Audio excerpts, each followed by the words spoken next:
नमस्कार दोस्तों, आपका स्वागत है हमारे YouTube चैनल आर्ट ज्ञान कला में।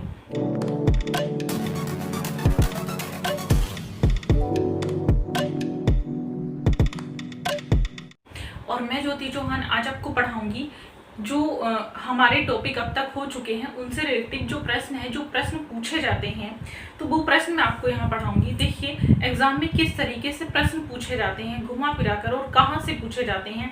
तो वैसे तो सब कुछ पढ़ना जरूरी होता है, जितना है आपके सिलेबस में उसको पढ़िए और उससे रिलेटिव जितने भी प्रश्न हो सके उतने प्रश्न निकालिए, क्योंकि उससे आपका एक्सपीरियंस लेवल बढ़ेगा। आपके टाइम जो है, जिस टाइम से आप अपना शेड्यूल बनाओगे वहाँ एग्जाम में जो प्रश्न करोगे तो उससे टाइम की भी बचत होगी जितने प्रश्न करोगे। दूसरा जो चीज़ें हैं वो रिवीजन में आ जाएंगी। तो इसीलिए मैं प्रश्न लेकर आई हूँ जो टॉपिक से रिलेटिव है। तो चलिए देखते हैं। पहला प्रश्न है, राजस्थान का प्राचीन एवं प्रारंभिक रागमाला चित्रण कौन सा है?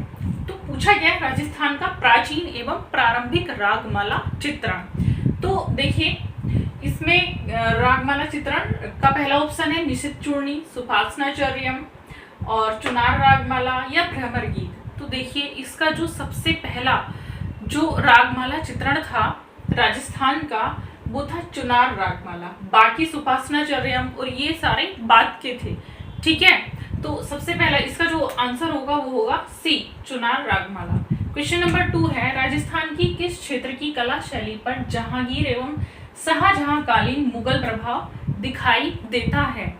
तो राजस्थान की जो कला थी उस पर किसी एक क्षेत्र पर मुगल काल का प्रभाव हमें देखने को मिलता है। मतलब मुगल काल से प्रभावित एक शैली थी, उसका नाम क्या है? देखिए तो कोटा शैली, नंबर 2 है बूंदी, तीसरा है किशनगढ़ और चौथा है उदयपुर। तो जिस पर मुगल शैली का प्रभाव था वो था उदयपुर। इसका सही आंसर क्या होगा? डी होगा। नेक्स्ट प्रश्न हम देखते हैं, भगवान विष्णु को समर्पित विजय स्तंभ की ऊंचाई क्या है? देखिए दोस्तों ये बहुत ही महत्वपूर्ण प्रश्न है और ये अक्सर पूछा जाता है।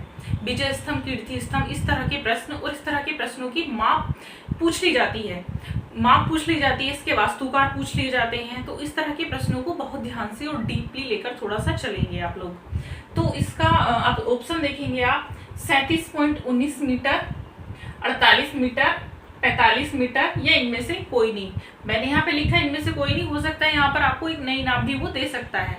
तो आप थोड़ा सा उसके अकॉर्डिंग भी क्वेश्चंस को आंक कर चलेंगे। तो देखिए इसका जो आंसर होगा सही वो होगा 37.19 मीटर, मतलब 122 फीट। इसलिए मैंने यहाँ पर प्रॉपर लिखा है, प्रॉपर इसकी माप इसीलिए लिखी है ताकि आपको वो चीज माइंड में बैठ जाए कि इसकी प्रॉपर माप जो है वो 37.19 मीटर मतलब 122 फीट है। तो इसका सही आंसर क्या होगा? ए होगा। नेक्स्ट है, 4th क्वेश्चन है, ढोला मारू विषय चित्र किससे संबंधित है? तो देखिए जो ढोला मारू विषय चित्र थे तो वो निम्न में से किस शैली से संबंधित थे? तो ध्यान देंगे, जयपुर शैली थी, किशनगढ़ शैली थी या मेवाड़ शैली थी। तो जैसे कि हमें नाम से ही पता चल रहा है ढोला मारू, तो जो ढोला मारू बेसिक चित्र जो बने थे वो मेवाड़ शैली में बने थे। किस शैली में बने थे? मेवाड़ शैली में।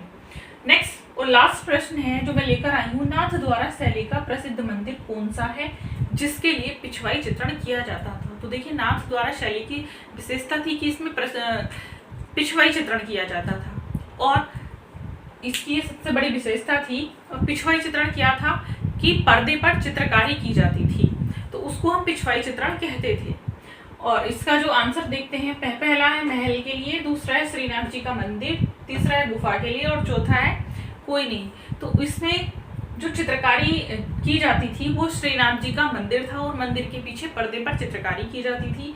और ये नाथ द्वारा जो शैली का प्रसिद्ध मंदिर भी क्या है? वो श्रीनाथ जी का मंदिर है। आप देखेंगे श्रीनाथ जी का मंदिर एक आता है, जब मैं आपको पढ़ा रही थी उसमें आपने देखा होगा। तो ये श्रीनाथ जी के मंदिर के लिए नाथ द्वारा शैली प्रसिद्ध है और इसका सही आंसर क्या होगा? बी होगा। तो दोस्तों ये थे आज के प्रश्न। आपके डाउट जो भी हैं वो मैं क्लियर कर चुकी हूँ और आगे जो भी आपके डाउट होंगे, जो भी आपके सब्जेक्ट से रिलेटेड जो भी प्रश्न हैं आपके, आप कमेंट में कर सकते हैं। जैसे ही मुझे टाइम मिलेगा मैं आपके उन डाउट्स को भी क्लियर कर दूंगी, ठीक है।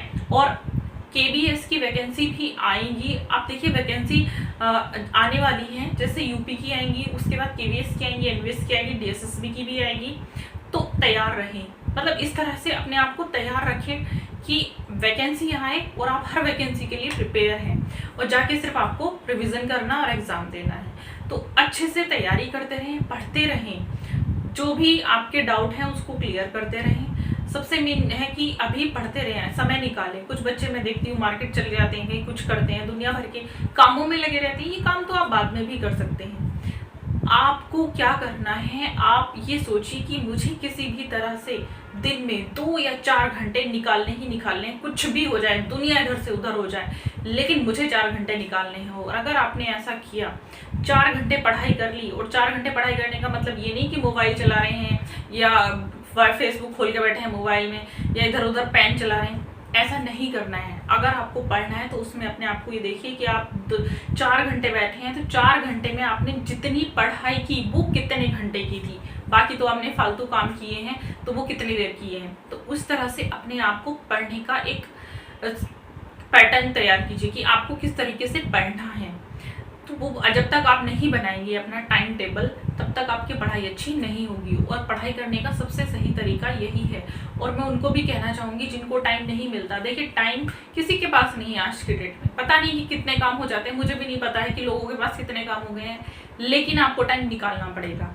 ये जितने काम आप बढ़ाएंगे, काम तो उतने बढ़ जाते हैं, जितने इनको कम करेंगे उतने कम हो जाते हैं। तो कोशिश करिए फालतू के कामों को कम कीजिए और कुछ दिन पढ़ाई के कामों को बढ़ाइएगा।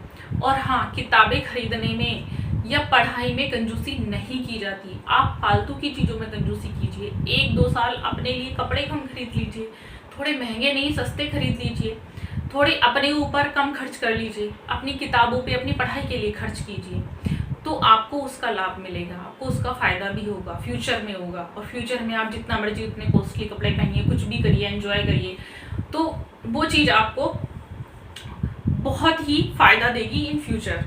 तो ये सारी चीज़ें आपको करनी है और उन्हीं लोगों को सक्सेस मिलती है जो ऐसा करते हैं। ठीक है, अब मेरी शुभकामनाएं आप सभी के साथ हैं। पढ़ते रहिए, मुस्कुराते रहिए। जिन लोगों को मेरी ऑनलाइन क्लास लेनी है वो मुझे कांटेक्ट कर सकते हैं 9599670200 पर। मुझे कांटेक्ट करके मेरी ऑनलाइन क्लास भी ले सकते हैं। अब हम आपको मिलेंगे नए टॉपिक में।